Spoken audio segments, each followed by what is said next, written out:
This week's video is coming straight from the heart. The month of April can be a difficult one for autistic people.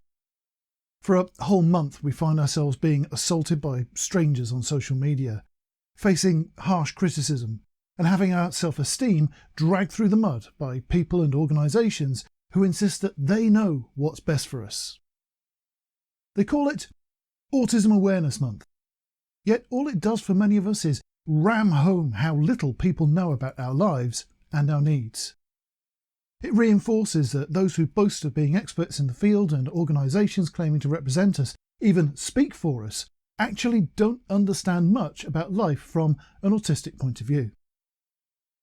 You see, awareness of autism hasn't actually got us very far. Pretty much everyone I know is aware of autism.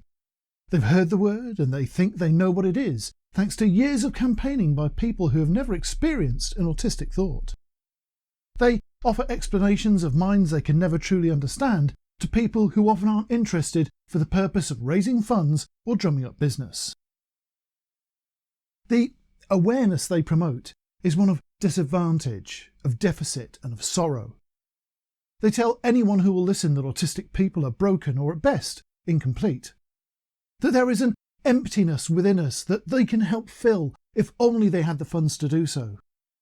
They pull on your heartstrings so you'll dig deep into your pockets and your purses to help them ply their business of delivering their version of support. They survive by converting your pity into hard currency. Awareness of autism is not enough to make a positive difference to autistic lives. Some in the autistic community will say, it's not awareness we need, it's acceptance. Is that the answer? I've been told that I have to accept many things in my life. Accept that my life is harder than that of non-autistic people.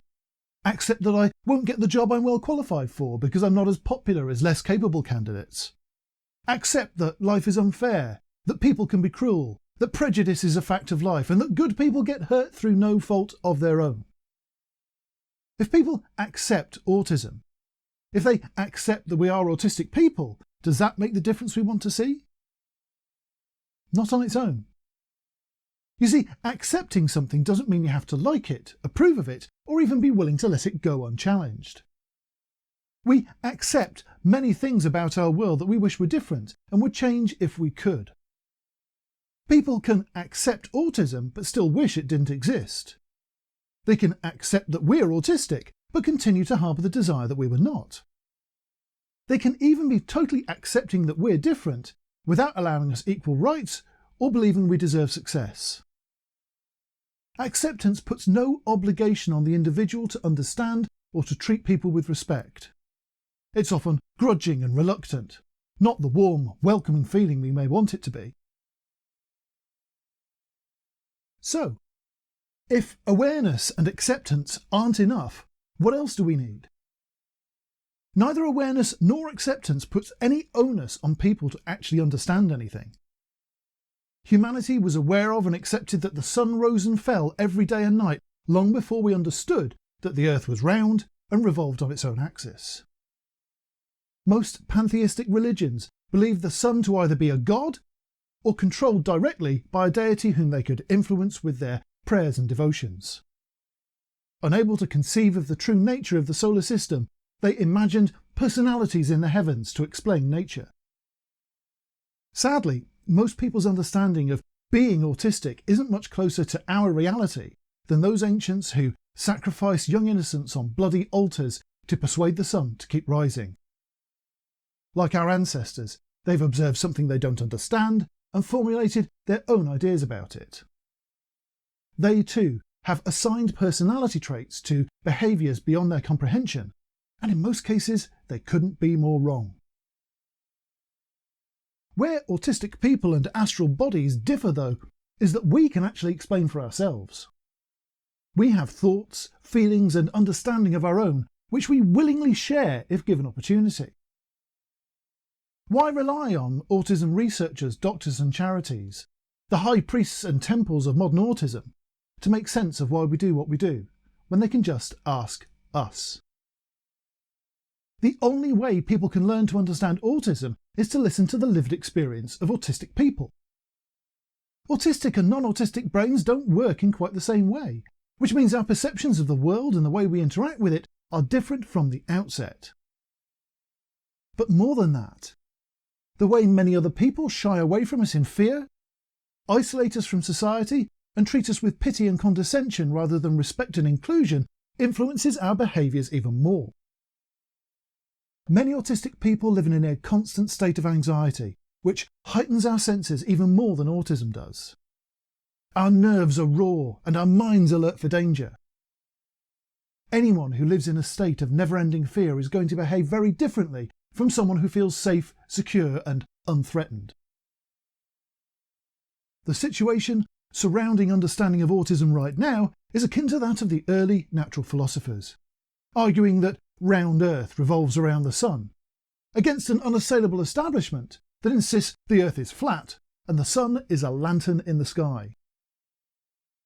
True understanding of autism can only come about if autistic people are respected as knowing our own minds, not discounted as being inferior to the opinions of an observer.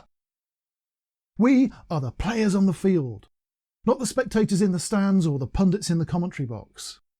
We live the life every day. If we can overcome the dogmatic belief that non-autistic scientists making observations know more about the workings of autistic minds than autistic people themselves, we might start to make some progress. When there's nobody policing what we call ourselves, when no one's trying to divide us into severe and high functioning, when meltdowns are no longer dismissed as tantrums, and when people stop believing that being epileptic, having intellectual disabilities, or being incontinent are symptoms of autism, we will have taken another stride. When we can get people to take responsibility for the part their own fear and mistrust of us has played in the social and societal isolation of autistic people, our poor employment prospects, the high rates of PTSD, anxiety, depression, and the astronomical suicide rate, then we will have made a huge step further. Autism awareness has not made our lives better, and grudging acceptance will only deepen division. Until we're granted that quintessential human right of being acknowledged as the definitive authorities on our own thoughts, feelings and motivations, we will remain afraid and excluded. So, this April, we don't just want you to be aware of autism. It's not enough that you accept autism either. We need you to open your hearts and minds to ours. We need you to trust that we know our own selves better than those who theorise about us from outside. We need you to treat us as equals and full participants in society with the same basic human rights to determine our own destinies. We need your awareness, your acceptance, your understanding and your respect. We deserve to be included as people with an equal stake in the societies we all live in. It's time to engage autism instead. Thank you for watching. If you want to help Autismatic to continue making weekly videos and to grow, then think about treating yourself to some of our merch. Or take the plunge and support us on Patreon and get exclusive benefits like these lovely people here. There's links to the merch and Patreon in the description and on Autismatic.com. You can also subscribe on this link here or watch another Autismatic video over here.